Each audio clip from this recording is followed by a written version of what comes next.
Welcome back to your live continuing coverage of InfoComm 2016 on BeTerrific. You are the Terrifics, watching all over the world with our wonderful syndication partners. Thank you so much for joining us at BeTerrific TV on all social media. We're here live in Las Vegas, Nevada at the Las Vegas Convention Center, and I've got Eric Fletcher alongside me. What's up, partner? Yep. How you doing? Good. Having fun? Yep. We're at the Content Creation Live Streaming and VR Pavilion, and it's all about teaching, right? So we've got Michael from Chauvet here. How you doing?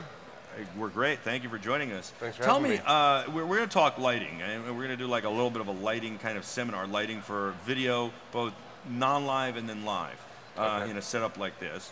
But I want to, tell me about Chauvet. You guys make a series of different lights. You've been around a long time, and you don't specifically make lights for broadcast, but certainly your lights work for broadcast. Absolutely. We in the past have used your lights primarily to throw color on things, a backdrop, a background, whatever it is, but they can all be used for a wide variety of different things. But tell me about Chauvet. Chauvet's a company we've been around for just over 25 years now. We started out mainly in the more in the DJ world. We've branched out since then into the professional world, so now we have Chauvet DJ and Chauvet Professional, our two main brands. We also have a trussing series called Trust, and an architectural series called Illuminarch. With all those brands together, we're all under one umbrella called Chauvet, and we've been producing fixtures for a long time. We do a lot of stuff worldwide. We've got offices here in Florida, in LA. We have an office in Mexico, we have an office in England, and we just opened a place in Belgium as well. So we do have a pretty global footprint. You guys make smoke machines too? We do. We got to get one right here on the stage, and Eric and I can just run on stage like it's running out of the tunnel for an NFL game. Oh, no problem. Yeah. Coming to the stage at the Content Creation Pavilion, Eric Fletcher. It's funny. My brother works over at Canon, and he's like, "Man, you guys are in the party pavilion. You get the lights, you get the smoke." And so that's pretty cool. How did the company get started? It started out. We came out of the novelty world actually. Mr. Chauvet started the company as. He knew that we had to have a brand to have presence in the world, and we had been selling, things like blacklight posters and novelty stuff essentially. And then he figured out that by building a brand, he could actually build a company out of that. So we started sourcing products ourselves, putting our brand onto things, and then we started developing our own products, and then working with partners worldwide to make to just build and build and build and build, and that's kind of how we came out of it. But we started out very small and humble, and we kind of maintained the humble attitude, but we've grown the business just by developing new products, making sure that we listen to what people are looking for. We spend a lot of time talking to lighting designers and users and asking them, so you have this fixture, what do you like about it, and what else would you like us to do with it? How would you like us to expand on what we're doing? To create better products and newer and better ideas. And I think we're looking at some of the stuff. This is actually the booth we have here at the show. Yeah, right behind us. It's pretty cool. What about your Ovation series? Talk about those a little. Our Ovation series is designed for the theatrical world. We started out with white fixtures, so you have LED ellipsoidals and LED Fresnels. We also introduced an LED cyc fixture at about the same time. Since then, we've expanded the series to include color-changing ellipsoidals. We're launching at the show 2 battens. We have got a 2-cell batten. It's about 1.5 feet long. Then we have a much larger 10-cell batten that's 69 inches long. And it's designed for covering large areas, large cycs. It's pretty cool. So our color stuff now, we're focusing on doing more color spectrum, so you have red, green, blue, amber, that we added in lime. And what lime allows you to do is have a much wider spectrum of color, so that when you are doing stuff on camera, for example, you can get a better, not a better spectrum, but a more full spectrum of light, like you would expect to get from a tungsten source or a halogen source. LEDs, as we know, are they're narrow band emitters, so when you get red, it's a spike of red or a spike of green or a spike of blue. So by adding in the lime, because you have a reds here, greens here, and then blues like way over here. Well, there's a space in the middle. So now by adding in the lime, you can cover that space more effectively and give yourself a lot wider range of spectrum. So it's pretty good. When we talk in the television world or content creation world, and Eric, this is done in film all the time, but I think everybody who's not in major film production doesn't do this enough, throwing color at backgrounds. It's throwing a little bit of color on backgrounds or backdrops to give highlights.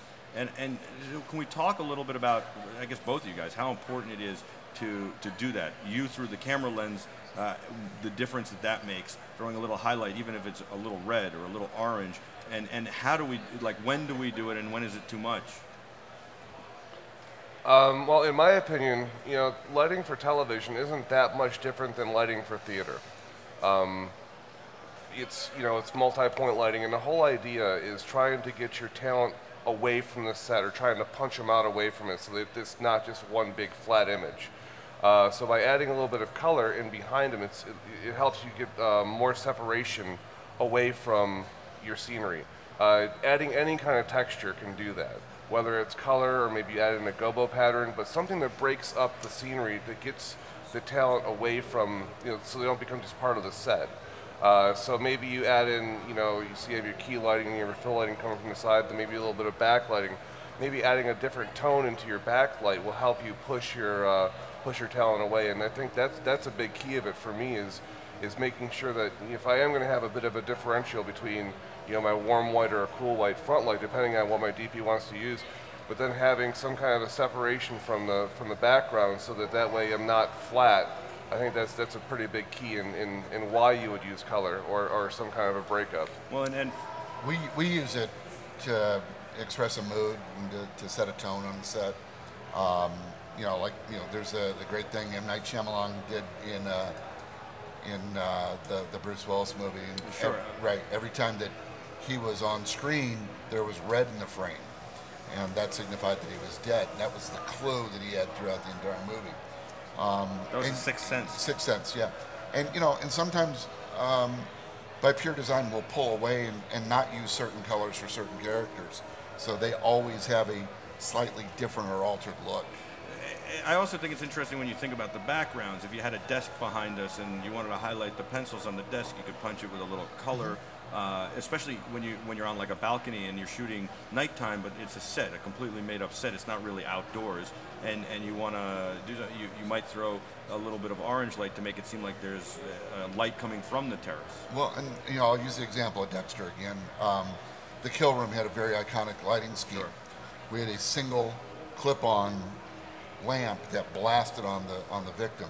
It was always a tungsten lamp. It was always a 750 watter. It would always make them very uncomfortable. So they were overexposed, but the bounce came off, and it would always be, Michael would always be a stop under.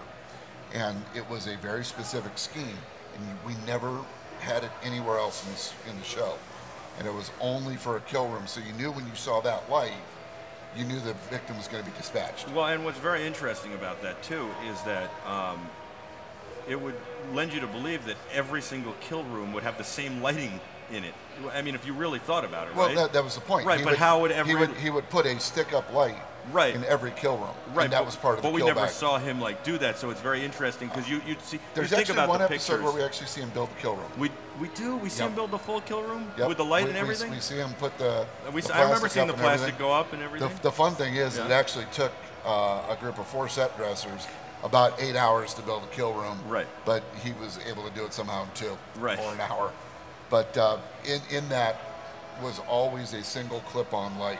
Wow. And in was the it wide shot, was it supposed to be like a Home Depot sculptor's light or something? In every wide shot of every kill room, we reference the light at least once. Wow. And usually when I'm down below the victim, I always had it somewhere in the frame.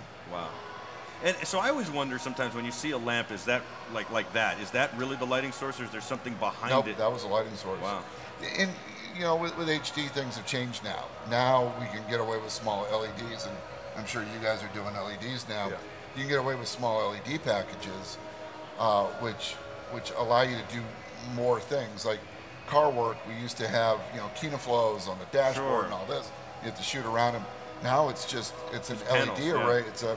It's LED tape on the instrument cluster, you know, on the headliner, whatever. Roscoe makes the light pad that is, Yep. it's just a thin LED thing, and that's what they, for computer screens, for phones, for the glow of that dashboard. Well, like what we would also do is you'd put a tungsten LED strip down the center of the windshield and a daylight LED strip down the center of the windshield. And that way, if you're shooting French overs, which are from the back seat, dueling overs of a passenger and somebody in the front, you never saw the middle of the windshield. But you could have the DP sitting in the back on 2 dimmers, and he could go street light, which was the tungsten, car headlight, which was the blue. And so he'd just sit there and vary them to give you washes of light when there was no light actually being washed. Isn't that in the face. amazing? No, it's pretty cool. All the tricks you can do, you know, it's neat what you can do with light. So that's for content creation that's recorded, that's very planned out and all that. Let's talk a little bit about content creation for like interviews or something like this, but that a journalist would do or somebody would do in a corporate office. Maybe I set up a backdrop. I've got somebody sitting here, and then I want to interview them, so you know we have a camera there. It's a normal 3-point lighting. I want a hair light to pull them away from the background, and then so let's walk through that, Michael, if we can. We'd have 2 lights, a key and a fill, a hair light for the subject, and then we can talk about what we would do with the backdrop. So let's start with just the walking in to interview the person. Well, if you've already got your 3-point light set up, so you have your keys, you know, trying to eliminate. Well, you still want to keep some shadow. You don't want to eliminate all the shadow because you know, natural light. If you go outside and look at a person, you're still going to see shadows and textures and that kind of thing. It makes this look real. So still in a corporate style event, or you know, in the boardroom or whatever, you still want to have that natural light feel, so we don't look plastic. So you would still add in, you still have your side light, front light, and some backlight. On the backdrop itself, maybe you want to add a little bit of a strip light to be able to light that, and maybe you want you know, a bit different color to be able to separate out again. You know, it kind of goes back to what we were talking about before, where you're using you're just trying to make it look natural, and that, to me, that's the most important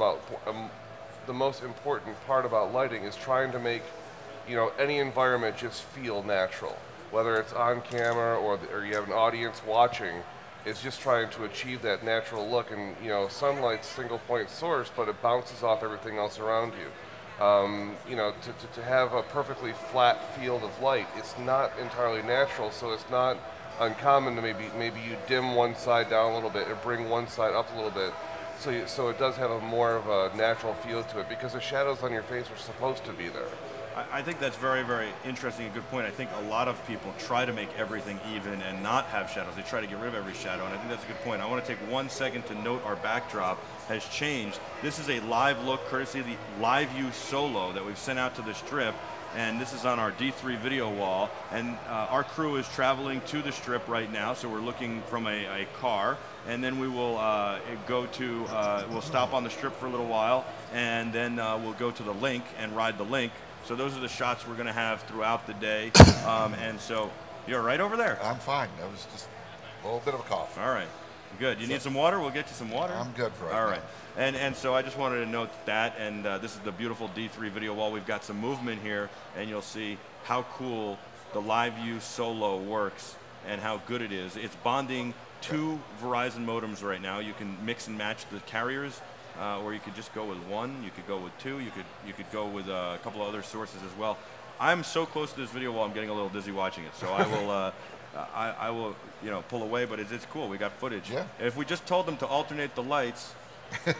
All right. So one of the things also you want to do when you're doing an interview is you need to take account of the facial structure of the individual you're doing, and you definitely want to soften the light. And the one thing that people forget when they throw a piece of tough spun or something over a light is if they've got that light 10 feet away, it's still a point source. And even though it's being diffused, it's not as diffused as it can be. The point of diffusing something is to make the source as big as possible. And that's what gives it a little more softness, a little more wraparound. And that's why you want, maybe use a Chimera bag or something like that and bring it in nice and close. And the other thing is if you have somebody who is a little older, has some wrinkles, some jowls or something, yeah, you want to bring some light in from the bottom, because that way you start reducing and filling in those shadows. But you all still want to do it from the key side. That's actually a great tip, especially for the corporate world, because you get a client and they say, make me look younger, make me look good, make me look thinner. There's a way to make them look younger. In that case, you just turn the lights off. I had a political candidate once, and the scene was he had to walk down an aisle in the State House, and in order to fill him from below and to make him not look like Mr. Magoo, I ran Kinoflow tubes on each side of the aisle. And he had a constant bottom light on him, and it filled everything in, and he basically in the shot lost like 30 pounds and looked 20 years younger. Wow. That's pretty good. That's pretty amazing. All these tricks, makeup, and all these things that really work in film, television, and movies. Michael, LEDs have a steep fall off. They can be really strong, but about 10 feet usually they start to fall off, and it's a different amount of feet for every light. But that makes it harder to use a softbox, does it not? And are we able to start softening these lights? Because the one knock on LED lights, and we all love them, they're efficient, they're affordable, we don't have to replace bulbs, and they burn cool, so we love them. But on the other hand, they do have a steep fall off, so the one knock has always been there a little harsh. Because you can use LEDs in fixtures like Fresnels now very easily. One of the cool things that we've done at Chauvet is specifically with our F165 and F95 Fresnels, is we treat them like a normal Fresnel source. The whole idea of a Fresnel is that you have a bipin lamp that's at a pre-focused distance away from the reflector behind it, and it's at a pre-focused height. So no matter what lamp you put into that Fresnel, it's always going to give you the same amount of light coming out of the same position. If you treat an LED like you would treat a normal lamp, a lot of the things that you're worried about, like fall off, don't exist anymore. You can soften that light source up really, really well. It's not one of our products, but if you look at the sky panels that it just escaped me, Airy does. That's an LED source, and it's super diffused. Because again, it's like taking a video wall, making it white, put a diffuser across the front of it, and now you've got this amazing blanket of white light. We have a product called called Nexus, and what Nexus is it's a 4x4 panel of COB LEDs. So it's a red, green, blue LED, and it has a cool reflector on it. One of the nice things about that is it's a super diffused source. And if you look at it, it's point source, but if you look away from it and just use it as a soft light, it works very well for that. You can diffuse LEDs out really, really well. It's all about how you do it. Well, that's one of the nice things. You get a 100 by 100 array of SMD point source LEDs, and you can put a diffuser grid on the front of it, and now that becomes a 4 foot by 4 foot source that has even illumination across the source, and is going to give you a nice soft light. I think that's a good point. Getting back to the setup we just described with a 3-point lighting setup, how do you decide which is the key and which is the fill? I've never understood that, so I always say, okay, I just decide this one is and that one's not.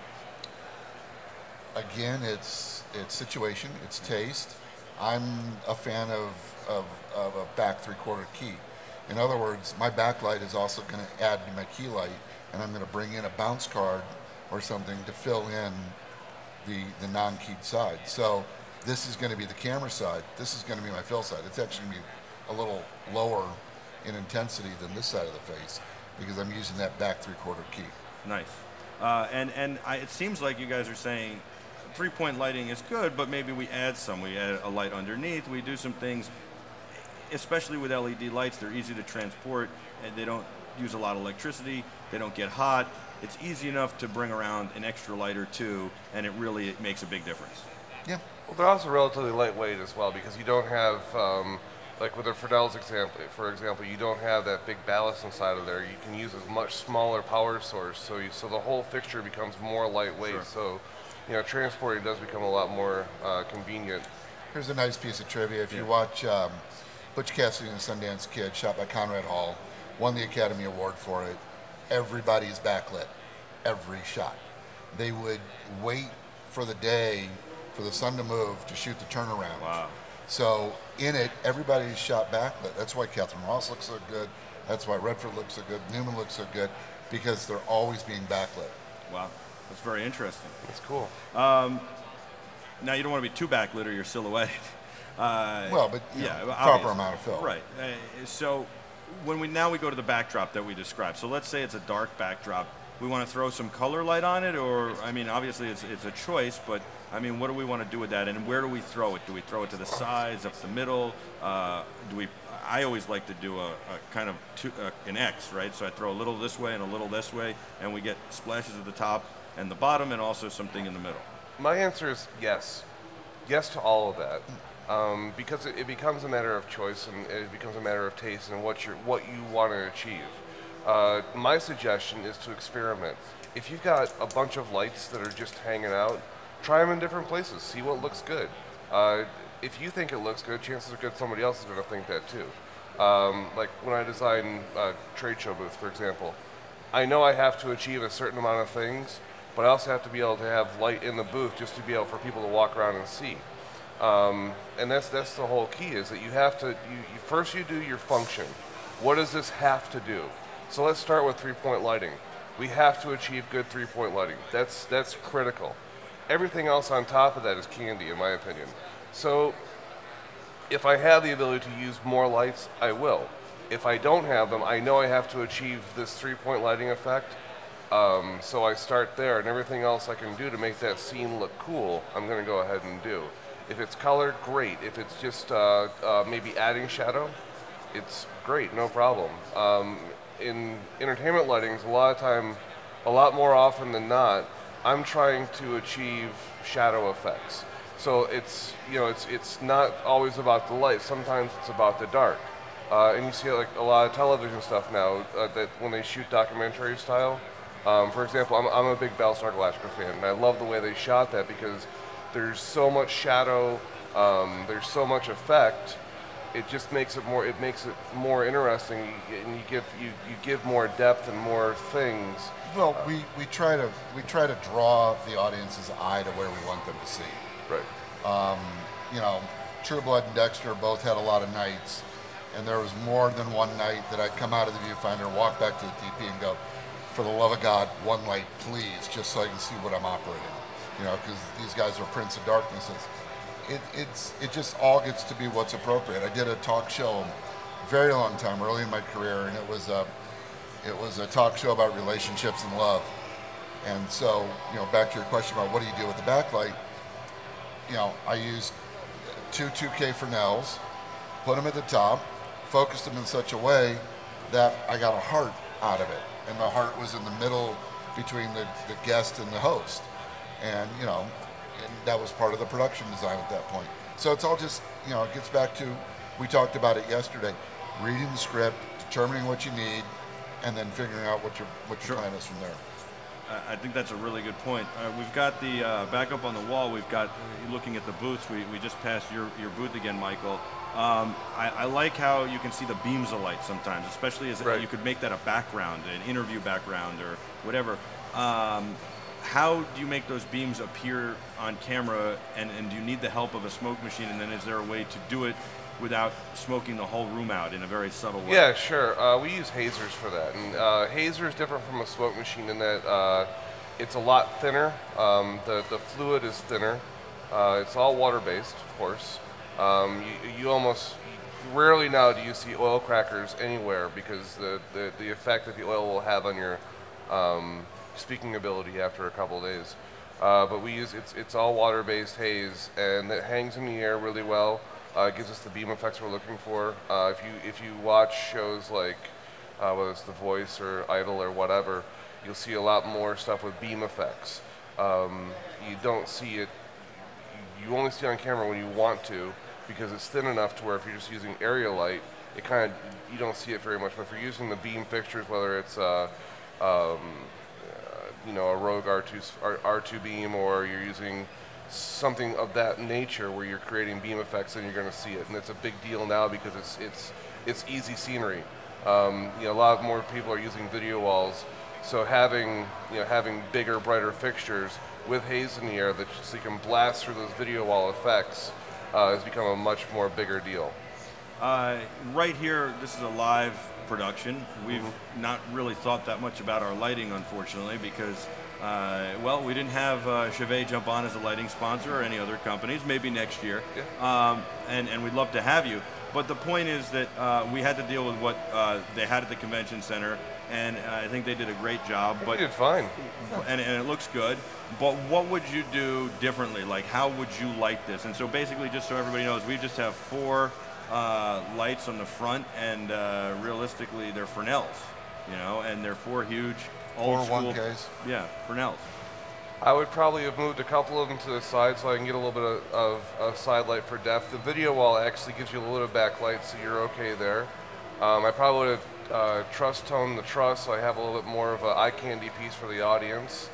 Maybe add a few strip lights in the back to do some uplight. More plants. More plants? Yeah, plants are great. And more diffusion. More diffusion. And then would you have added a haze machine at all? And probably not for an interview setting. Sure. Just because if you had a music act, then yeah, because then you're going to get some movement. Well, my goal for next year is actually to do a little bit of more entertainment, like during lunch and stuff. Have a musical act. And yeah, then in that case, yeah, I might add some. One of the nice things about movers is you can use them as what we call a floor package. Sure. I don't have to hang everything. I can just put a couple of movers on the deck and just aim them over the. And they look cool too. They look cool. And would you put in a smoke machine for Eric and I to run through? At that point, yes. Yeah. Especially if you're going to put movers in, you better put a hazer in too, because at that point you if you're going to spend the money on moving lights, you want to be able to see them. I mean, don't you want the intro, instead of just being welcome like I welcomed you, wouldn't you prefer to, be off stage? I want to bust through a tunnel and have the paper and the whole 9 yards and the smoke come out. Yeah, it'd be killer. From Chauvet, Michael. Dun, dun, dun, dun. There you go. Yeah, that'd be awesome. That's gonna be a lot of dry ice. We can do that too. To do that, that's gonna be a lot of dry We're going ice. to work on that for next year. Absolutely. That'd be cool. We got to get the whole thing. Like, I got to know where you're from. Where are you from? Fort Lauderdale, Florida. From Fort Lauderdale, Florida. Yeah, Well, next year we'll be in Orlando. So we'll be in Orlando. So I it's know. gonna be a closer It's a home show for us. We love that We'll be able one. to bring out more toys. Absolutely. And then, so in a normal live event like this, is that kind of what you want to think of and what you want to do for lighting? Well, you want to think about your setup. How much time do I have to set up? Sure. How much work do I want to? It's a weird thing to say, but how much work do I want to put myself through? So you got to kind of think about your production value and how much production value can you throw into this thing if you have an hour for setup, if you got a day for setup. Like I know that the guys who do like the Today Show up in New York in the mornings, they've only got so much time to set up that ground kit, Right. and that's why you'll see some stuff in the air, but you'll see more stuff on the deck, or you'll see a video wall effect because video walls go up fast. Right. Or with our Nexus panels, they go up fast. They're easy to assemble, and they're quick. And you have, I mean, if you didn't have the budget for a video wall, you do have, and this thing is gorgeous. I mean, Yeah, it's really nice. Yeah, but you do have lighting effects you could put Absolutely. behind us. That We that have, look cool. we offer a series called Epics. Sure. And what Epics is, we have you have the strip or a bar. The strip is one cell of LEDs wide, and then the bar is 3 cells wide. And it's simple to set up, very lightweight.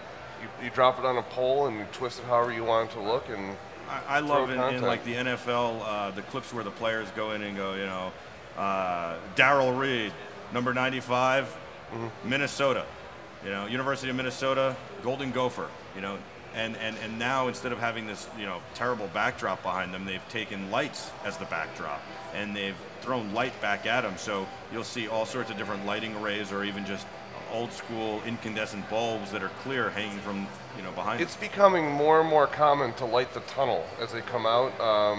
We actually, it's funny, you see a lot on like wrestling. Wrestling is the mother of all production value, right? Let me tell you something, brother. Exactly. So now you'll see like. I've been waiting all week to do that, by the way. I'm glad I was able to give that to you. Thank you. One of the things we've seen is that, like for example, our local team is the Dolphins. Sorry. It's rough. Well, at least you guys have the drone league, the pro drone flying league at the stadium now. Yeah, which is actually really cool. A buddy of mine actually worked on filming that. It's kind of cool. Cool. But they've redone their tunnel. They wanted last year. They decided we want an effect.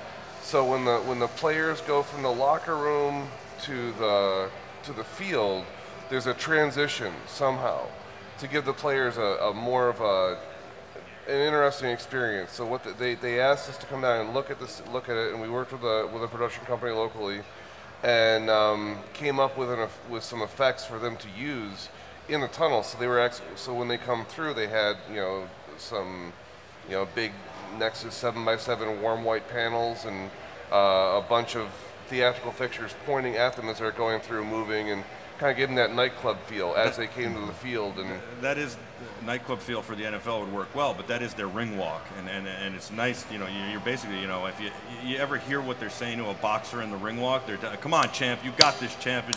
Nobody's gonna touch you, champ, and they're building them up, and that's basically what you got to do as a football player. Yeah. When they're doing those the quick videos, that I'm talking about, and they're using those lighting effects, are they using just incandescent bulbs, or and sometimes they shoot stuff like this at them? Is that what they're doing? More and more, I think that more and more people are just moving to LED because now more than ever, LED is becoming more common. It's more powerful. It's more manageable.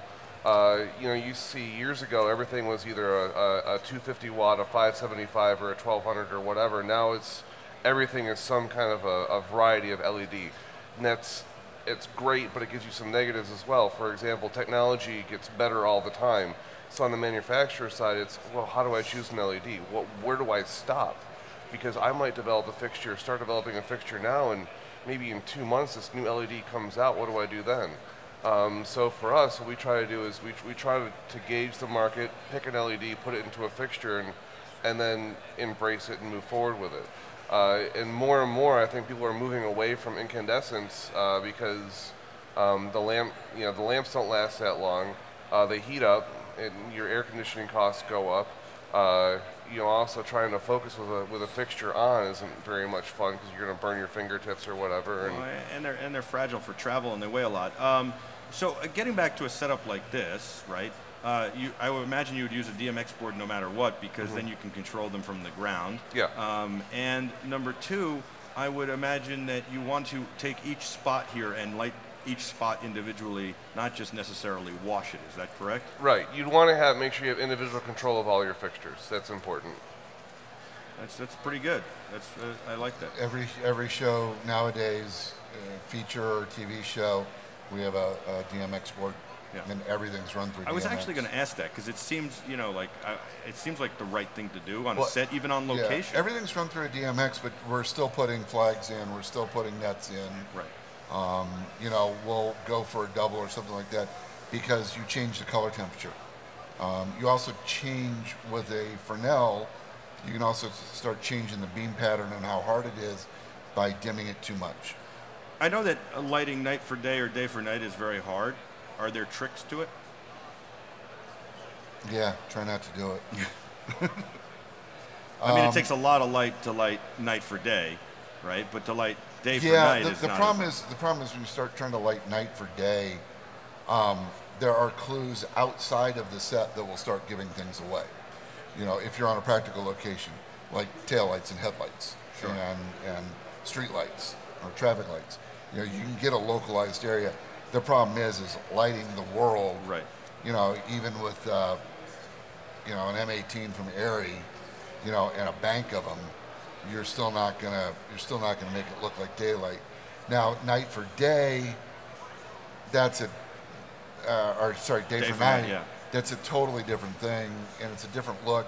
And it was done mostly in older Hollywood. I was going to say, I don't think we do this much anymore. No, they didn't have a lot of light, and film was slower. So they'd drop on a blue filter on the lens, and they'd work it. And the biggest giveaway was, and it usually worked best around noon, because the biggest giveaway was the shadow on the ground. Right. So you always wanted to work in a medium shot and never really show the ground. And if you're in, this could be a soundstage, right? It's a convention center, but it could be a soundstage. A lot of things can be shot indoors and be night or day. But you have total control then.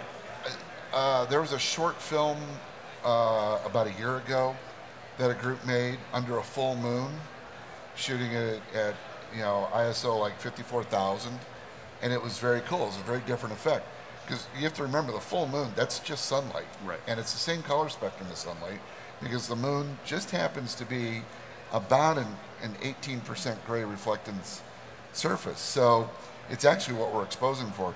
Like if you go out and shoot a photograph of the moon at night, you still have to use the Sunny 16 rule. It's still an f/16 because the sun's still illuminating it. And people don't realize that. They think, well, it's night, it's going to be dark. No, it's actually quite bright. You can be in an area where there's no street lights, a full moon. If you're dark adapted, it's a very bright environment. Yeah. Oh, exactly. And especially if you've got snow on the ground, now you've got an amazing reflector as well.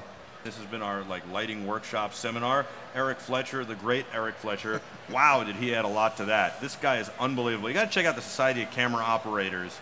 He is a member. I'm an associate. We're going to take a quick break. We're going to be back with a whole lot more. Your live continuing coverage of InfoComm 2016 from the Las Vegas Convention Center in Las Vegas, Nevada. The content creation and live streaming pavilion, as well as VR. We love VR. Nokia Ozo is here. Switchboard is here. We've got live view. We've got data video and D3. A whole lot more coming at you just after this. Don't go anywhere. You're the Terrifics. You make BeTerrific special.